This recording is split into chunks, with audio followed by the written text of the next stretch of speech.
up, guys? What's up? As you heard, my name is Shaunak Vale. That in Sanskrit translates to name that white people can never fucking say. So good. Tim's killing it. But yeah, it was tough growing up with a name like Shaunak because no one could ever fucking pronounce it. But there were two really bad days, I'll be honest. The first day was when you were new to school, and the second day was when a substitute teacher rolled around. Young Shaunak had nightmares about substitute teachers, guys. Because it was bad enough that my name was Shaunak, but my last name, Vale, started with a V. So my shit would be at the very bottom of the attendance list. Right? So I'd be waiting there, stressed as hell, to see what my name was going to be that day. Isn't that great? But it would go the same way every time. The sub would start off killing it, because my school was like 90% white, and so it was a bunch of Joes and Kathys right before me. And then she'd get to my name. And the worst was when the sub didn't think you'd say here unless they got the pronunciation perfectly. So they try every pronunciation that came to their head. They get to my name, they're like, Chinook, Shonak, Shunak, Shaniqua. I got Shaniqua, guys. There isn't even an A at the end of my name. But I'll be honest, as soon as I heard Shaniqua, I was like, here! And the look on the sub's face when she saw an Indian boy and not a black woman, priceless. But the other worst day was when you were new to school, right? Because your teacher didn't know your name, your classmates didn't know your name, and those were the days when I'd go home, look at my parents, and be like, do you guys know how to pronounce my name? Because I've heard way too many different things. But the thing that really annoyed me about being new to school was like, isn't it a teacher's job to know how to pronounce words? Right? Like the teacher would get to my name and be like, Chinook, and be like, it's Janet, you're a fucking English teacher. How are you going to teach us how to spell Knadel, which is a German word derived from fucking Yiddish, but not know how to say my name? Like guys, that's why Indian kids are so good at spelling these. Alright? We grew up with our best friends being named Harpreet and Sai Krishna. Do you think we have any issues spelling iridocytis under pressure? Shit is chump change. But yeah, I mean, it's really interesting because, you know, Indian parents are known to be really strict, right? Like no drugs, no alcohol, which makes you feel like they didn't do it either, which is really respectable. Until I thought of the fact that that means that my parents thought of my name and they're completely sober. There's so many other easier Indian names, guys. Like, whatever shit they were on, I want that kept away from me. I'm naming my kid Eric. Like, I'm not putting him through this. Alright? But, shit, I don't remember what I was going to say next. But I'll be honest, my parents were actually really chill. They were relatively liberal Indian parents. You know, they were chill about me going out late at night or not getting the best grades. Which kind of sucked, because that means I couldn't be rebellious, right? Like, there were three main groups of kids in my school growing up. There were the black kids, the white kids, the Indian kids, right? And the people with the black kids, they'd be good at sports. I ended up being 5'7", 130 pounds, and had the athleticism of an Indian guy. So that wasn't really going to work out. And the people with the white kids, you had to be white. That wasn't going to work out either.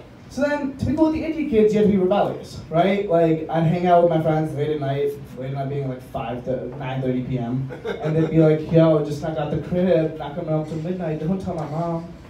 Or like, we'd be getting our exams back in class, and they'd be like, yo, just got a B, don't tell my dad. So that's when I realized I'm going to be a strict parent, because I want my kids to do the rebellious stuff when they're younger, and not get old and start doing dumb shit like drink and drugs and stand-up comedy. Like, I don't want them doing it. That's a bad idea in the making. But I actually ended up showing my parents a video of one of my stand-ups, and they liked it. The only issue is my mom is the gossiper of the friend group, so she sent it to like everyone she knew. And I didn't think it'd be a problem until I realized that I saw all these aunties at an Indian wedding. And they would come up to me and be like, you were so good. Write up a set for us to see during Thanksgiving. I'd be like, I'm not comfortable with that. I don't think I'm good enough yet. And they'd be like, oh, just get better then. Is that not the most Indian parent response you've ever heard in your life? Like I'd call my parents up during college and be like, yo, these classes are tough. Like, I don't know what to do. Just study hard. You'll be fine. Just do it. I was like, all right, did you guys become Nike employees all of a sudden? What the fuck? But no, it was the Indian wedding was fun. I don't know if you guys know what aunties are, but if you're brown, it means someone who your parents met for 15 seconds and now know every facet of your life. I know that's probably not the best demo for this group. I see a lot of white people here, majority. Shocker. No, I love seeing you guys at an Indian wedding, right? When you guys are at anything relatively diverse, you guys, I love it because it's the only time I see white people just excited to be included. It's like when a nerd gets upgraded to the pool table. Like, and you guys over-exaggerate everything. It's so cute. It's like, oh, one of my friends was there. He was like, oh my god, look at all this food. It's so colorful. And look at this drink. Shona, what is this called? I'm like, you're fucking drinking water, Tim. Relax, alright? Oh my god. But the wedding was nice. It was a Hindu wedding. And I don't know if you guys know this, but Hindus have like millions of gods. And so the only tough part was during the ceremony, they went through prayers for like each god. Do you know how long that took? And it was even more rough because all the older Indian people were so used to it. Because they watch a lot of Bollywood movies. I don't know if you guys know this, but Bollywood movies are long as shit. They're so long, they have intermissions in them. Alright? The first time I went to go watch a Bollywood movie, I thought it'd be a 2-3 hour commitment. That ended up being my first 9 to 5 experience, guys. It was that bad. But there were some cool things about being at a Hindu wedding. There's some cool traditions. Like one of the traditions is that if you're on the bride's side, you're supposed to steal the groom's shoe, and then at some point later in the wedding, he's supposed to like bribe you with like a gift or a sweet. Because you know, it wouldn't be a brown event without a little bit of bargaining. Yeah, bargaining, being cheap, that's what we do, guys. Like, I don't know if you guys know, but we're not just doctors or engineers. We're people who would sell our first child if that meant Black Friday sales lasted all year. It's true. It's true. But we love being called cheap. I'll be honest. One time there was me and my dad were walking late at night, and some drunk white dude came up to me and said, "Yo, Apu, yo, Kumar, you cheap ass. I bet you never spent money, you fucking broke boy." My dad, 5'2", 115 pounds, looked him straight in the eye and said, "Thank you very much." I mean, we love it. We love it. If you really want to piss an Indian off, look him straight in the eye and say, "Jews are cheaper." That will really make us mad. It's true. I mean, like, it doesn't make sense. We deserve that title, guys. Jews are economical. Indians are cheap. Like, Jews will go to a Gucci store when there's a sale. Indians won't step foot into a Kohl's unless we have $150 in Kohl's cash. I'm serious. Everything I'm wearing is from Kohl's, guys. Besides for this jacket. I got this jacket at a career fair for free. Yeah, I represent it. But yeah, I mean, it's just not right. But I mean, out of all the Indian stereotypes, that's very true. But there's some stereotypes that are true, but they hurt. It's like, Indian kids and black kids always have one thing in common growing up.